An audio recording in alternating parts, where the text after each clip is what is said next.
Hello friends, today is June 20, 2023. We will quickly go through the paper.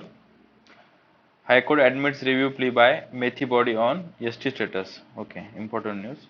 Manipur High Court on Monday admitted a review petition to modify its contentious March 27 order. Okay, which had directed state government to recommend the inclusion of Methi community on ST list. Okay. इसका मतलब पहले supreme court ने order दिया था 27 मार्च को कि आप मेथी community को एसटी स्टेटस में देने के लिए सोचिए, स्टेट को ये ऑर्डर दिया था। अभी उस पर रिव्यू पिटीशन उसने एक्सेप्ट की सुप्रीम कोर्ट ने, इतना इसमें इंपॉर्टेंट है। There is a supreme court judgment that says the inclusion और एक्सक्लूजन ऑफ एनी कम्युनिटी, ठीक है, एक सुप्रीम कोर्ट की जजमेंट है जिसमें इंक्लूजन और exclusion of any community in the prerogative of is the prerogative of parliament and president. Prerogative मतलब उन्हीं का राइट है, they can only make it. Okay, मतलब पार्लियामेंट और प्रेसिडेंट ही दोनों ही कोई भी कम्युनिटी को इंक्लूजन और एक्सक्लूजन कर सकते हैं एसटी स्टेटस में, ठीक है। ये एक इम्पोर्टेंट था। Punjab state in help of the Karnataka, it is free rest, ठीक है। कर्नाटक गवर्नमेंट की एक स्कीम है अन्न भाग्य स्कीम, इसके अंदर वो राइस देंगे, जैसे पहले 5 किलो देते थे, अभी 10 किलो देंगे, ठीक है। तो उनको राइस कम गिर रहा था, तो पंजाब स्टेट ने बोला है कि कर्नाटक को हम राइस देंगे, जहाँ पे आपकी गवर्नमेंट है, आम आदमी पार्टी की। ओके, कर्नाटक में अभी किसकी गवर्नमेंट है? कांग्रेस की। Okay, Khalistani tiger force chief को गन डाउन किया गया और ये अनआइडेंटिफाइड आदमी ने मार दिया है इनको, वो भी कनाडा में जाके, ठीक है। तो यही है। हाँ, we have read yesterday also Bengal polls Supreme Court to hear a plea on a central force deployment today। तो supreme court is going to hear a plea कि सेंट्रल गवर्नमेंट की डिप्लॉयमेंट होगी पंचायत इलेक्शन से West Bengal में, उसकी वजह से, ठीक है। तो देखते हैं आगे कुछ आता है क्या उसका। हाँ, Adipurush film faces protest across the India, seeks bans, ठीक है। देखते कुछ डेवलपमेंट होती है तो आगे उसकी। हाँ, ये इंपॉर्टेंट आर्टिकल है। Archaeologist find a mesolithic era rock painting in Andhra's Guntur, ठीक है। गुंटूर इज इंपॉर्टेंट प्लेस, यहाँ पे पहले भी पेंटिंग मिल चुकी है और अभी भी मिली है, ये बात याद रखना, ठीक है। मेजोलिथिक पीरियड का क्या टाइम पीरियड होता है ये आप मेरे को कमेंट्स में बताइए। मेजोलिथिक टाइम पीरियड कब, कौन से टाइम पीरियड में होता है, ठीक है, उसका टाइमलाइन बताइए। Mesolithic rock painting depicted person tilling a piece of land, ठीक है, कोई आदमी खेती कर रहा है, मतलब प्लोइंग कर रहा है, वो पेंटिंग मिली। अभी ये पेंटिंग है, इतना क्लियर नहीं दिख रहा है इसमें, but if you want you can Google it. Painting on a wall, ceiling, ceiling पे, वॉल पे। और जो केव्स थी वो नेचुरल शेल्टर के जैसी थी वहाँ पे। ये जगह का नाम है ओरवा कल्लू, ठीक है, यहाँ पे मिली है और ये गुंटूर के पास ही आती है, ठीक है। पेंटिंग और कहाँ कहाँ मिले? Back wall, ceilings executed by Mesolithic people रफली 5000 BC बिफोर क्रिस्ट, ठीक है, बिफोर। और हाँ, इसमें painting were made with natural white kaolin, ठीक है। काउलिन जो नेचुरल वाइट होता है उसका इस्तेमाल किया गया है, एंड रेड ऑर्चिड पिगमेंट्स, ठीक है। अभी जो most of them had been a badly damaged due to the exposure to the air and wind, ठीक है। and orchid is a pigment composed of a clay, sand and ferric oxide। important है, याद रखना। orchid colour pottery भी थी, तो orchid is a pigment composed of a clay, sand and ferric oxide। Kaolinite is a soft, earthy and usually white, ठीक है, white mineral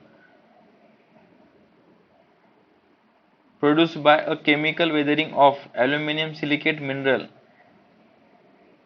like feldspar, ठीक है, ये भी इंपॉर्टेंट है, याद रखना है इसको। एंड और पेंटिंग मिले जहाँ man catching a wild goat in his left hand, wielding hook like implement to control it, goat को कंट्रोल करने के लिए, ठीक है। ये इंपॉर्टेंट लगा मुझे। Two couple standing with their hands raised मतलब हाथ खड़े करके दो कपल खड़े, while a child stand behind them, ठीक है। तो ये अच्छा था। और ये तो टीलिंग वाला तो पढ़ लिया, man holding a plough and appearing to be tilling, ठीक है। तो इससे ये समझ में आता है कि सेमी सेटलमेंट मतलब not full sedentary life but semi settlement was there, ठीक है, which mean that community member, ठीक है। कम्युनिटी कल्टिवेटेड क्रॉप्स मतलब कोई क्रॉप कल्टिवेट करती थी। ये आर्टिकल इंपॉर्टेंट है, याद रखना है इसको, ठीक है। हाँ, आज का एडिटोरियल थोड़ा हेवी है, ध्यान से सुनना, ये भी इम्पोर्टेंट है। Rising India in the world's dance step with US, ठीक है।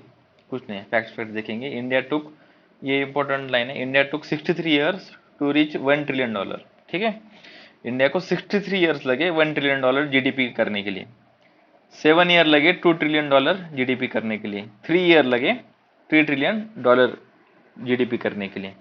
अभी एस्टिमेट ये किया जा रहा है कि 25 ट्रिलियन बाय 2047 अकॉर्डिंग टू ये इनके हिसाब से, ठीक है। 100 ईयर ऑफ इंडिपेंडेंस 2047 को हो जाएगा 100th ईयर ऑफ इंडिपेंडेंस। तब कितना प्रिडिक्ट किया है? $25 trillion.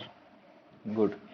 In the 1700 India accounted for 35% of global GDP, ठीक है।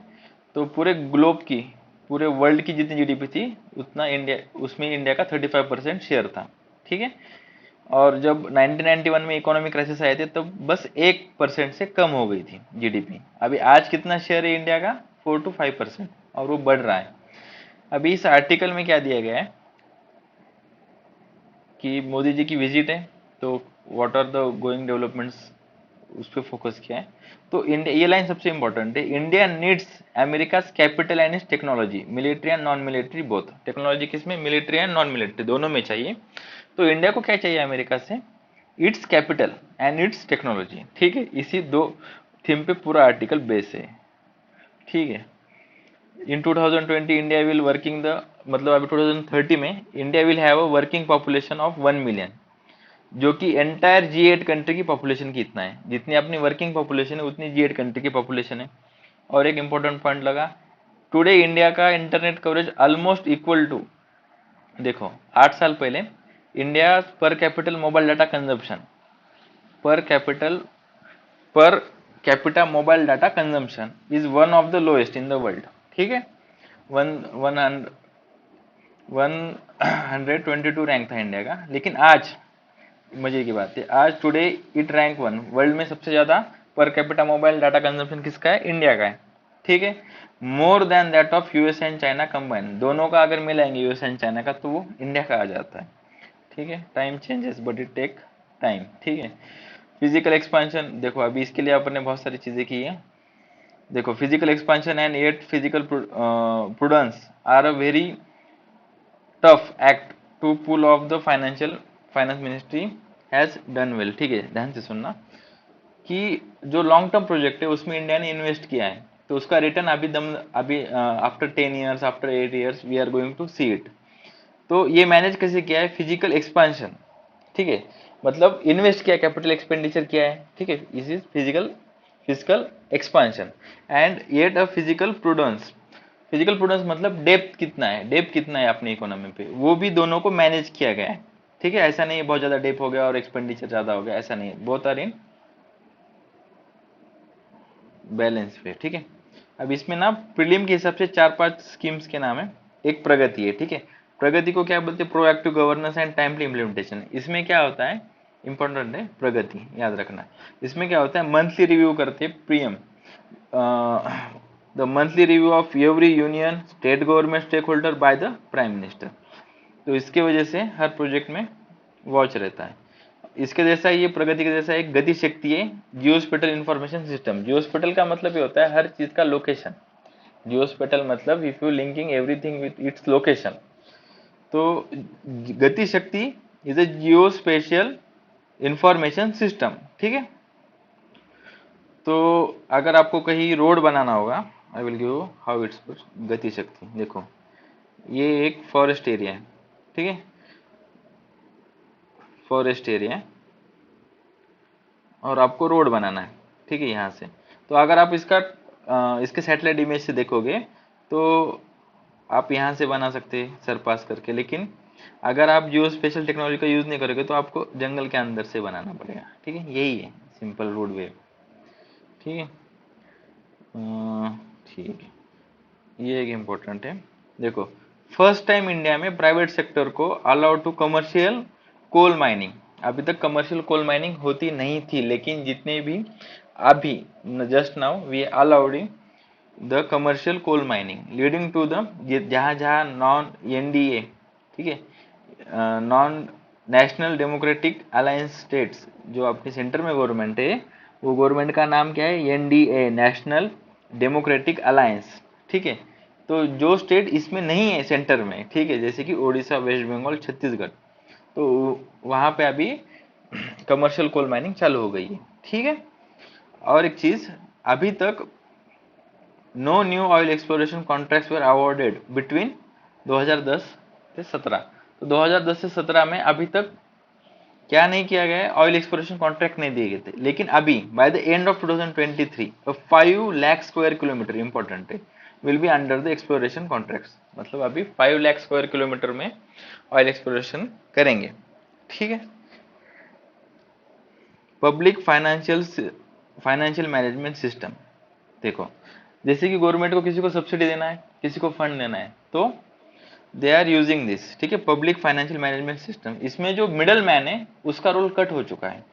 अब ये सिस्टम क्या, it is a centralised core database integration of different platform with banks, they thereby enabling direct payment to the beneficiaries. ठीक है, इसमें data है banks का, बेनिफिशियरीज का, तो डायरेक्ट उनके इसमें ट्रांसफर करता है। नाम याद रखना, public financial management system, public financial management system. ठीक है, सेंट्रलाइज्ड ट्रांजैक्शन सिस्टम है ये, जिसकी वजह से मिडल मैन को जो पैसे खाते थे वो अभी नहीं हो रहा है, डायरेक्ट बेनिफिट ट्रांसफर हो रहा है इसकी वजह से। ठीक है, तो इन्होंने डाटा दिया है, इंपॉर्टेंट नहीं है, याद नहीं रखिए। Today there are about 1200 million beneficiaries. ठीक है, 592 banks covered in it, 12,000 central and state schemes are cover under it. ठीक है, नहीं इतना याद रखने की जरूरत नहीं। परिवहन स्कीम, ये स्कीम इंपॉर्टेंट है। ठीक है, देखिए इधर उधर मत देखिए, इधर देखिए। What is Parivahan scheme? To automate automate all vehicle registration and driving licence. मतलब ऑटोमेटिक करना है all vehicle registration and driving licence related to activities in transport authorities of a country with introduction of a smart card. ठीक है, technology to handle the issues like interstate transport vehicles movement. ये important है। क्या करेगा Parivahan system? Interstate transport vehicle movement को regulate करेगा। To create a state and national level register of vehicles information. ठीक है, यही है परिवहन स्कीम। तो इसकी वजह से रेवेन्यू जनरेट हुआ है, हेसल फ्री मूवमेंट हो रही है कमर्शियल व्हीकल्स की। ठीक है, ये इंपॉर्टेंट है। इंडिया गॉट 100 बिलियन रेमिटेंस, ये एक इम्पोर्टंट है।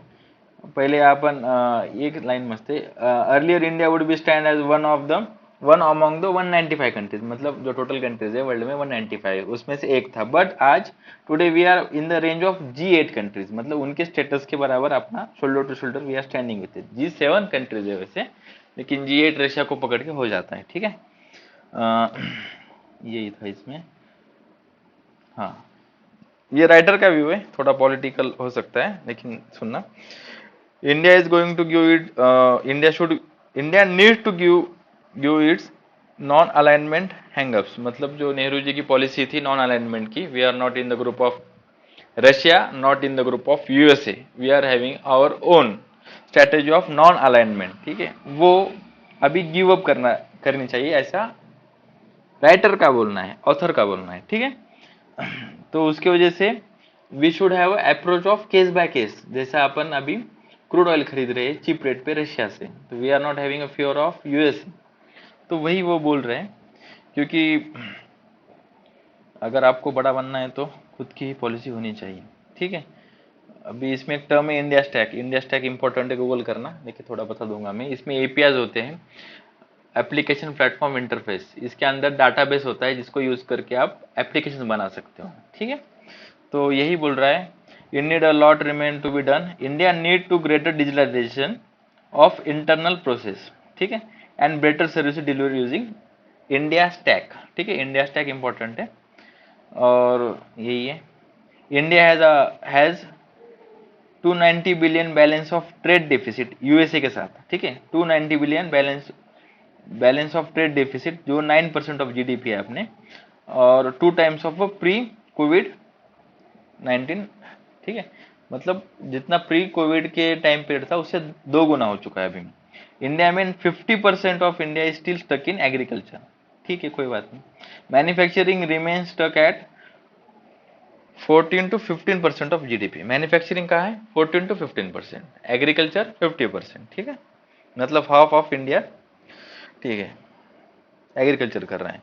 देखो यूएसए में अभी तक विस्टन चर्चिल, नेल्सन मंडेला और नरेंद्र मोदी, ये 3 ही नेता हैं जिनको अभी तक 2 बार बुलाया गया है विजिट पे इंडियन कांग्रेस के, मतलब वहां पे स्पीच देने के लिए और मिलने के लिए, ठीक है। तो ये हिस्टोरिकल मोमेंट है। राइटर समवॉट गेटिंग पॉलिटिकल, तो लिव इट इन। ये एक लाइन इंपॉर्टेंट है स्टेफन कोहेगन की, वो बोलते हैं India and US are friends, ठीक है, दोस्त है, बट नॉट अलाइज। ये अलाइज नहीं है, but Pakistan is a ally not a friend. Important line है, ठीक है, you can quote it in your answers. चलो एक छोटा सा आर्टिकल देखेंगे। India regulators must ensure the quality and safety drugs. अभी कल अपन ने देखा था कि श्रीलंका में केसेस आए हैं, ठीक है, वही फिर से रिपीट 2-3 चीजें हुई है, ध्यान से देखो। डेथ हुई है 2 लोगों की श्रीलंका में, एनेस्थेटिक ड्रग कल ही था, मेड इन इंडिया ड्रग था, तो वो हो गया। और एक चीज हुई है, आई ड्रॉप था जो इंडिया में मैन्युफैक्चर हुआ था, उससे आई इन्फेक्शन हो गया और उससे 30 पेशेंट्स आर ब्लाइंड, ठीक है, 10 इन श्रीलंका। तो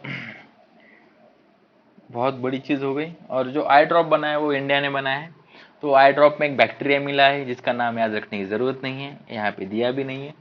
तो वो बैक्टीरिया की वजह से आईज में जाने के बाद इन्फेक्शन हो रहा है और लोग ब्लाइंड भी हो रहे हैं, ठीक है। और ऐसे 2-3 जगह भी इंसिडेंट्स हुए हैं जो यहाँ इंडियन में ड्रग्स को यूज किया है। डब्ल्यूएचओ ने बोला है कि 70 चिल्ड्रंस की गैम्बिया में कफ साइरप पीने की वजह से किडनी पे इन्फेक्शन हुआ एंड एक्यूट किडनी इंजरी हो गई, ठीक है, ये भी न्यूज आई थी 2 मंथ्स अगो, ठीक है। इसमें 2 चीजें इंपॉर्टेंट है। जो कफ साइरप था उसमें इंग्रेडिएंट कौन से थे? उसमें 2 गलत इंग्रेडिएंट्स थे जिनके नाम है diethylene glycol and ethylene glycol, ठीक है।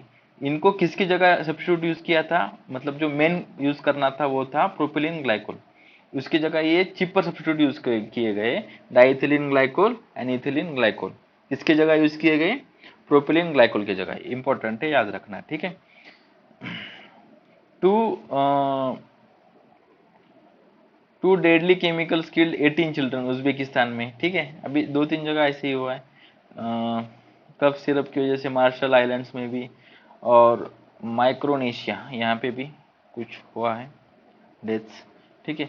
इंडिया, अभी इंडिया, मतलब राइटर का ये कहना है कि इंडिया से कि मेड इन इंडिया प्रोडक्ट्स का यूज कीजिए, ठीक है। तो अगर आपके मेड इन इंडिया के प्रोडक्ट्स कि वर्ल्ड यूज कर रहा है, अगर उसका कोई साइड इफेक्ट होता है तो इट रेपुटेशन बनाने में सालों लग जाते हैं, लेकिन अगर एक बार इट्स हार्मिंग द पीपल तो they will not trust your brand, ठीक है, वही बात है। अभी इसमें एक बात हुई है जो डब्ल्यूएचओ ने कहा है कि आपके ड्रग्स खराब है, लेकिन इंडिया की जो रेगुलेटरी अथॉरिटी उन्होंने बोला ऐसा नहीं है, लेकिन उसके बाद डब्ल्यूएचओ ने प्रूव किया कि आपके ड्रग्स में ये है। तो जो नेशनल लेवल पे ड्रग रेगुलेशन है वो स्ट्रिक्ट नहीं है इंडिया में, यही राइटर का कहना है और यही सच्चाई भी है।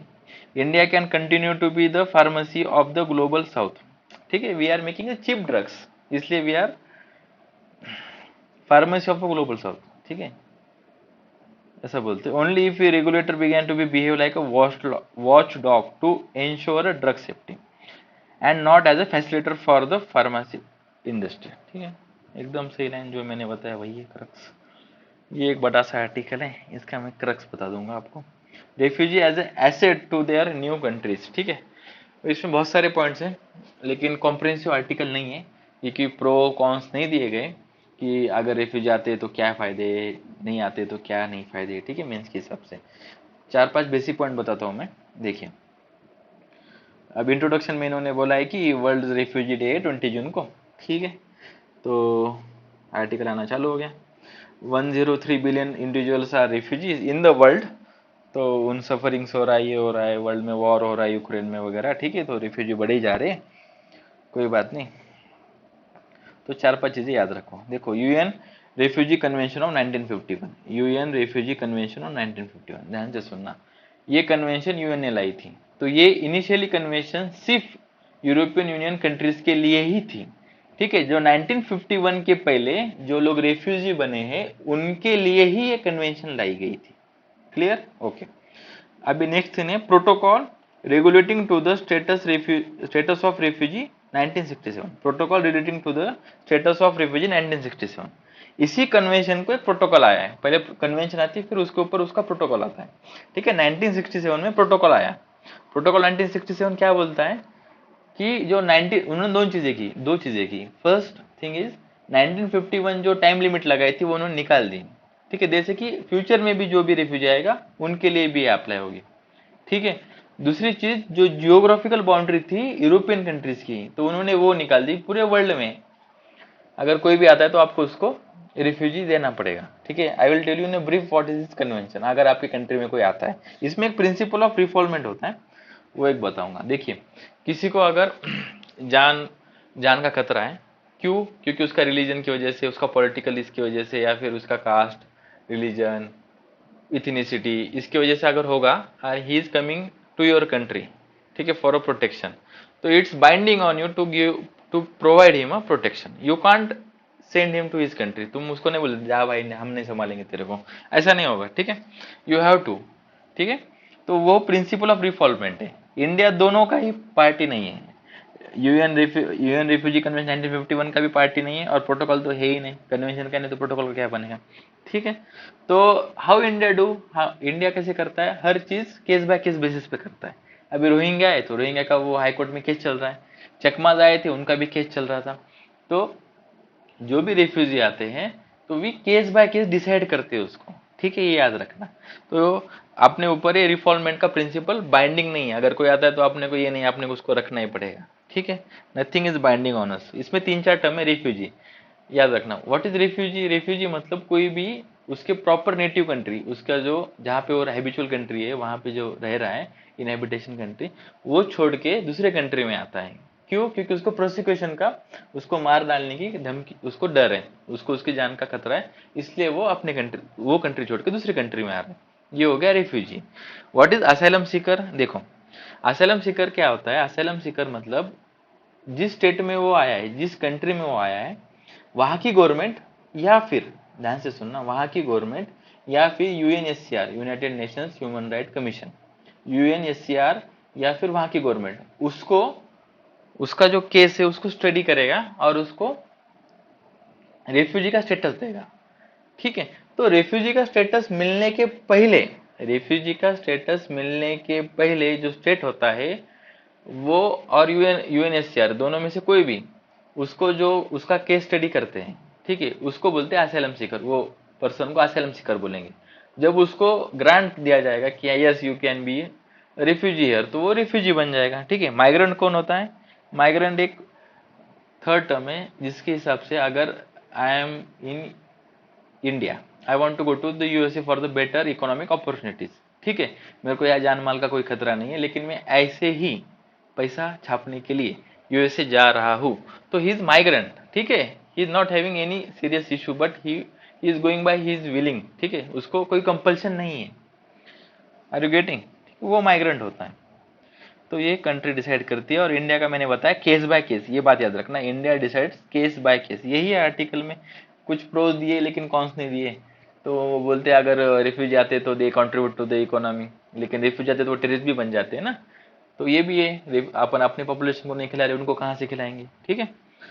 तो यही चलते रहता है, ठीक है। ये मस्त था। 5 साल हो गए, अभी जम्मू कश्मीर ने 370 हटाए, लेकिन अभी तक वहां पे इलेक्टेड गवर्नमेंट नहीं है, ठीक है। ओके।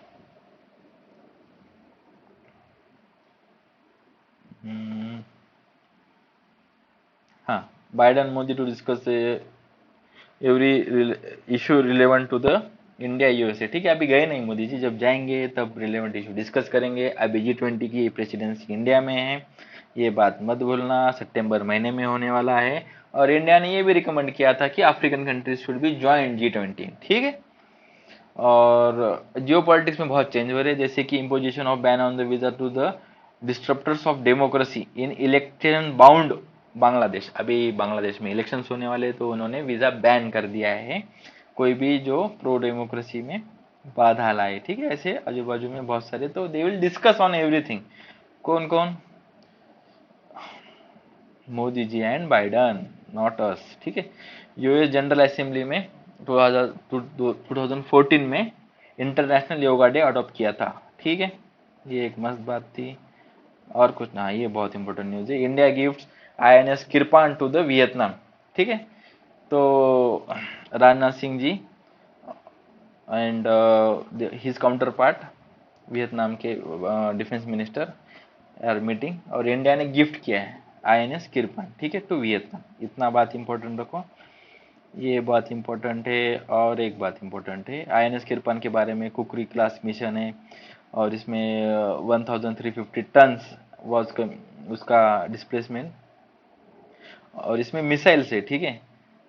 और ये 1991 में कमीशन हुआ था, ये एक बात इंपॉर्टेंट है, ठीक है। बाकी तो फैक्चुअल डाटा, हाँ ये इंपॉर्टेंट है। In June 2022 India and Vietnam sign an MOU on a mutual logistic support in presence of two defence minister during the Rajnath Singh visit, ठीक है। ये एक बात इंपॉर्टेंट है, MOU साइन किया है, mutual logistic support in the presence of, ठीक, ठीक है। And also signed joint vision statement on the India Vietnam defence partnership toward 2030। Important है IR के क्वेश्चंस में लिखने के लिए, ठीक है। India Vietnam relation, south Asia, ठीक है। हनोई कैपिटल है वियतनाम की। Hanoi has procured 12 high speed petrol boats for the Vietnamese border guard force under 100 million line of credit extended in 2014। Line of credit दी गई है उनको India की तरफ से, और वही पैसा यूज करके उन्होंने 12 हाई स्पीड बोट ली। What is line of credit? Line of credit मतलब मैंने किसी को पैसे दिए हैं, लेकिन मैंने उसके अकाउंट में नहीं डाले। मैंने बोला आपको जब जरूरत पड़े, मैंने आपको 100 रुपये क्रेडिट दिया है, तो आपको जैसे जरूरत पड़े 10 रुपए की, 20 रुपए की, तो आप उसमें से निकाल सकते हो, ठीक है। It is a line of credit. हाँ ये एक इंपॉर्टेंट है। UN ह्यूमन राइट चीफ बोल रहा है कि there should be presence of human UN rights, ठीक है, in the China and India, ठीक है। United Nations human right chief called for a greater political support for his office, seeks to expand his work by establishing a first time presence in China and India, ठीक है। USA का छोड़ो, हमारा ही देखो यार आप। UN UN rights office has a presence in 95 countries, ठीक है, लेकिन अपने यहाँ नहीं है, ये याद रखना इस आर्टिकल से ही, ठीक है। Human rights one of the 4 pillars, human rights के 4 पिलर है UN, ठीक है। Human rights is one of the 4 pillar UN pillars along side. देखो ह्यूमन राइट्स UN के 4 पिलर है। कितने पिलर है UN के? 4। उसमें से ह्यूमन राइट एक है, उसके बाद पीस सिक्योरिटी एक है, रूल ऑफ लॉ एक है, डेवलपमेंट एक है। छोड़ो कुछ नहीं, इंडिया के डेमोक्रेसी के याद रखो, ठीक है। हाँ, ये एक मस्त है, इंपॉर्टेंट भी है। US adopt the first ever agreement to the protect the marine life in the high sea. ये बहुत ही इंपॉर्टेंट है। UN adopts first ever agreement to protect marine life in the high seas. High seas मतलब जहां पे किसी भी country का कंट्रोल नहीं होता है। 200 नॉटिकल माइल्स के बाद के सी को क्या बोलते हैं? हाई सी बोलते हैं, ठीक है। Members of the United Nation adopted the first treaty to protect marine life in the high seas, ठीक है। यही दिया गया है, नाम नहीं दिया गया ट्रीटी का, ठीक है। आगे आएगा तो देख लेंगे। बस यही था आज के पेपर में। स्पोर्ट्स में कुछ नहीं है आज भी। साइंस एंड टेक में मस्त एक आर्टिकल है, शॉर्ट में बताऊंगा मैं आपको, ठीक है। देखो, एक कॉन्स्टलेशन है ओरियन, ठीक है। उसमें एक ग्रह है बेटेल जिगस, ठीक है। ध्यान से सुनना। देखो, what is constellation? Is a group of a star. ऐसे 4-5 ग्रुप है, जैसे सप्तऋषि एक कॉन्स्टलेशन है। ऐसे 7-8 जहाँ पे स्टार्स होते हैं, उनके ग्रुप को अपन कॉन्स्टलेशंस बोलते हैं, ठीक है। ओरियन एक कॉन्स्टलेशन, उसके अंदर एक प्लैनेट है, ठीक है। जैसे ही प्लैनेट मरने को आता है, in the last time of it might explode, supernova explosion हो सकता है, दिया बुझने से पहले फटफड़ाता है। तो ऐसे कुछ साइंटिस्ट बोल रहे हैं कि उसका होगा, कुछ बोल रहे नहीं होगा, इतना ही याद रखना है, ठीक है। सुपरनोवा एक्सप्लोजन होगा नहीं होगा, बाकी कुछ भी नहीं है। नाम याद रखो ओरियन और इसका, ठीक है। Thank you very much.